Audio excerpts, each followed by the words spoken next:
बहुत सरेंडर किया, ब्लंडर भी बहुत किए किए किए 93,000 सैनिकों को, पाकिस्तान के 93,000 सैनिकों को भारतीय सेना ने नील डाउन करवाया था, मुर्गा बनाया।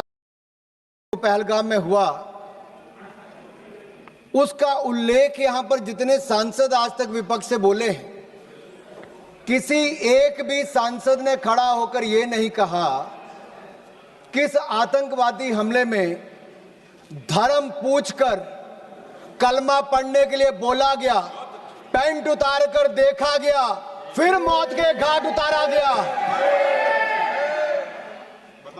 इतना बोलने में विपक्ष के सांसदों को क्या दर्द थी। जब रक्षा मंत्री जी भारतीय सेना की उपलब्धियों की चर्चा कर रहे थे तब कोई ताली नहीं थी, कोई मेज नहीं थपथपा रहे थे। और आज भी अगर मैं कहूं कि निहत्थे और निर्दोष नागरिकों को धर्म पूछकर मारने का अगर पहली बार ऐसा काम हुआ है, उन्होंने धर्म के नाम पर देश को बांटने का, देश में दंगे फैलाने की सोच को लेकर चले, लेकिन नरेंद्र मोदी जी के नेतृत्व में 140 करोड़ भारतीय एकजुट होकर खड़े रहे, पूरा भारत एक साथ खड़ा रहा।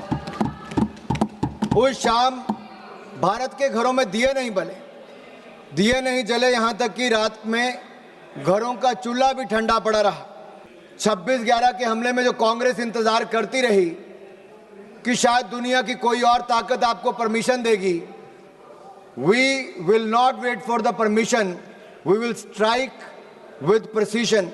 हमने किसी का इंतजार नहीं किया, हमने आतंकवादियों को उनके घर में घुसकर मारा है, चाहे वो एयर स्ट्राइक की बात हो, सर्जिकल स्ट्राइक की बात हो या ऑपरेशन सिंदूर की बात हो। यही नहीं, इन अटैक्स में हमने पाकिस्तान एयरफोर्स का लगभग 20% इंफ्रास्ट्रक्चर ध्वस्त कर दिया है।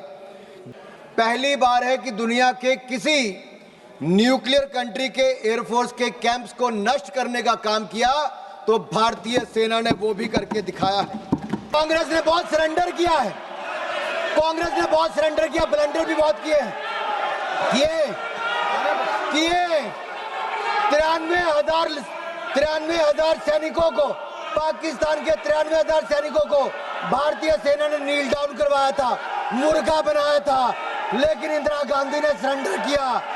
अपने 54 भारतीय सैनिकों को लिए बिना पाकिस्तान के आगे सरेंडर किसने किया? और आप अपने गिरेबान में झांक कर देखिए, 10 साल आपने सेना को बुलेट प्रूफ जैकेट तक नहीं दी। नरेंद्र मोदी जी की सरकार में मात्र 3 सालों में 2 lakh bullet proof jacket make in India बनाकर हमने दी है। 65 में 71 की लड़ाइयां हुई, लेकिन सेना के जवानों का पार्थिव शरीर उनके घरों तक नहीं जाता था। अटल बिहारी वाजपेयी जी की सरकार बनी, तब जाकर पार्थिव शरीरों को उनके घर तक पहुंचाने का काम किया, तो अटल बिहारी वाजपेयी की सरकार ने, भारतीय जनता पार्टी की सरकार ने किया।